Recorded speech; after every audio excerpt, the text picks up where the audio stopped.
Bonjour à tous et bienvenue sur 8 Mont Blanc pour une nouvelle édition de votre journal. Nous sommes le vendredi 31 mai 2019 et voici les titres. Les meilleurs gymnastes français s'affrontent pendant 3 jours à Albertville. La Halle Olympique s'est transformée en gigantesque gymnase pour accueillir les championnats de France de gymnastique acrobatique, de tumbling et de trampoline. Juliette Vincent-Seigné était sur place, reportage à suivre.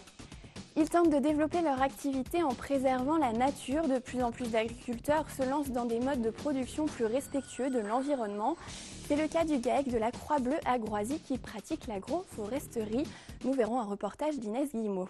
Avant de développer ces titres, le permis d'ascension au Mont Blanc entre en vigueur ce samedi. À compter du 1er juin et jusqu'au 29 septembre 2019, tous les prétendants à l'ascension par la voie normale par Saint-Gervais devront se munir d'une réservation dans un refuge. Ce vendredi, le préfet de Haute-Savoie, Pierre Lambert, a signé l'arrêté préfectoral précisant ses conditions d'accès à l'itinéraire. Un parcours passant par Tête-Rousse, l'Aiguille et le Dôme du Goûter et l'arête des Bosses. Le préfet rappelle, je cite, que toute personne faisant acte de rébellion contre les personnes chargées de mettre en œuvre cet arrêté encourt 2 ans de prison et 30 000 € d'amende. Triste actualité justement sur l'itinéraire d'accès au Mont Blanc. Ce vendredi après-midi, un alpiniste de 25 ans de nationalité slovaque a dévissé sur la voie normale. Il est décédé à la suite d'une chute d'une centaine de mètres dans le secteur du Nid d'Aigle. Les 2 personnes qui l'accompagnaient ont été évacuées. Ces alpinistes amateurs n'étaient pas accompagnés d'un professionnel de la montagne. Les meilleurs gymnastes français sont à Albertville. Depuis jeudi, la Halle Olympique accueille les championnats de France de tumbling, de gymnastique acrobatique et de trampoline.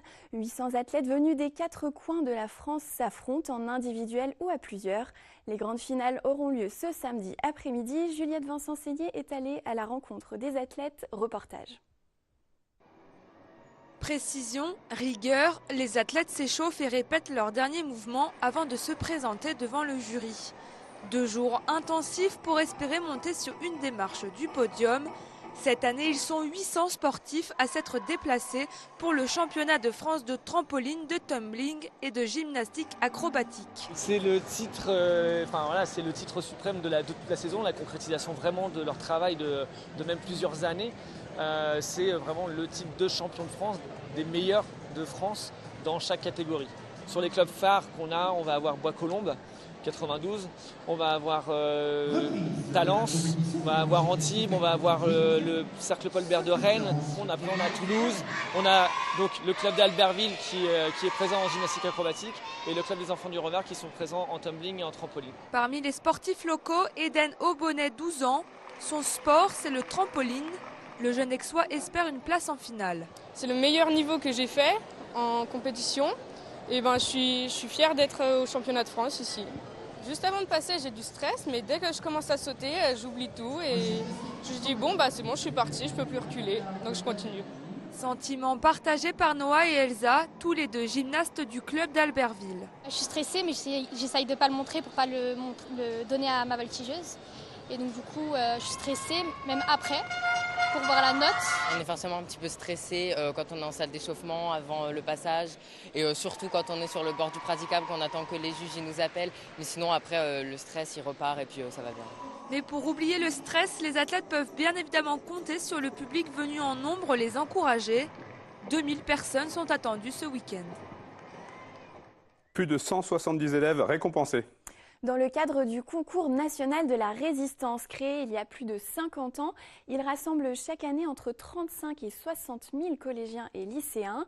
Mercredi, les Savoyards primés se sont retrouvés à Moutier en présence de nombreuses personnalités pour recevoir leur prix et célébrer le devoir de mémoire.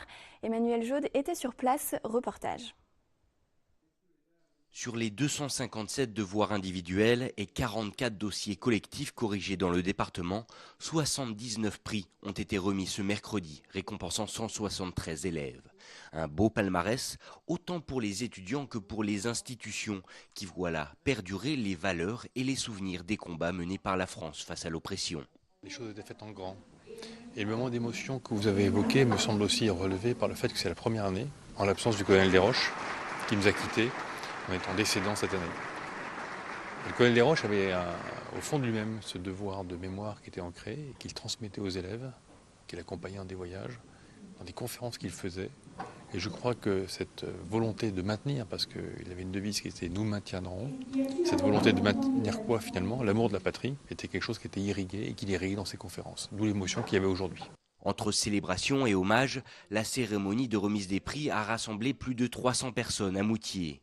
Mais si les témoins de la Seconde Guerre se font de plus en plus rares, leur mémoire restera vivace. En effet, tous les lauréats de ce concours national de la résistance et de la déportation se rendront cette année encore sur les grands sites de la guerre, du Nord au Pas-de-Calais en passant par Colombelles et Deux Églises. Un voyage pour mieux se rendre compte du tribut payé par nos anciens et leur rendre hommage.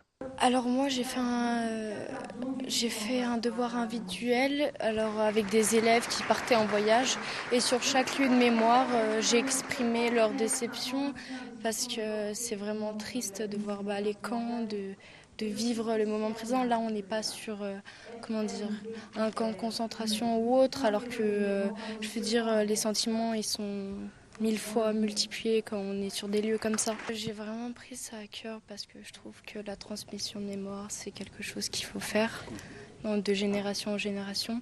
Et souvent, on voit la barbarie des hommes et c'est triste.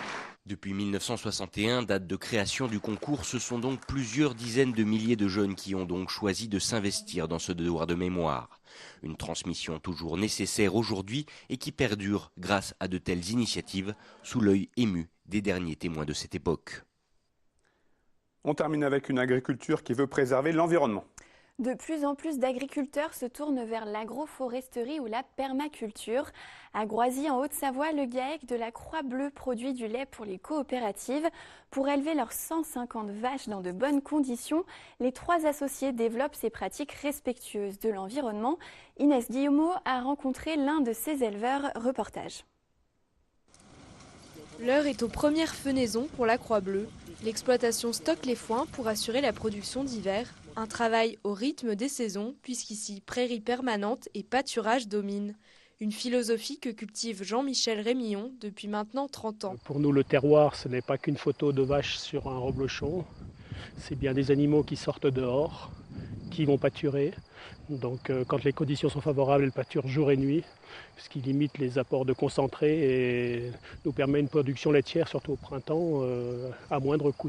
L'exploitant privilégie des pratiques respectueuses de l'environnement, des huiles essentielles pour lutter contre les mouches, des roseaux pour assainir les eaux usées, une démarche devenue nécessité pour la Croix-Bleue. Un des soucis, c'est qu'avec le réchauffement climatique, on a de plus en plus de journées chaudes où les animaux d'eux-mêmes vont demander à rentrer dans les bâtiments. Alors, il y a 2 solutions. C'est soit on se dit, robotisons les exploitations, et puis on enferme les animaux, on est capable de leur fournir des conditions optimum à l'intérieur des bâtiments.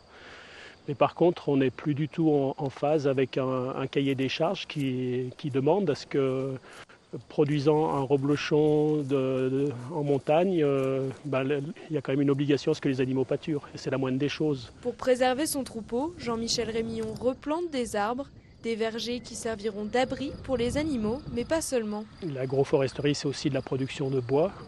Ça sera l'installation de haies. On a bien vu ce printemps que les coups de vent deviennent de plus en plus violents et il faut qu'on se protège.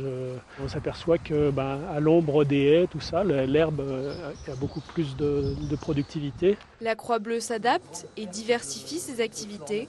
Une transition en famille puisque la fille de Jean-Michel s'installe en permaculture. J'aime beaucoup la culture, j'ai toujours aimé le jardinage. Après la naissance profonde, c'est ma fille qui a changé ma vie aussi.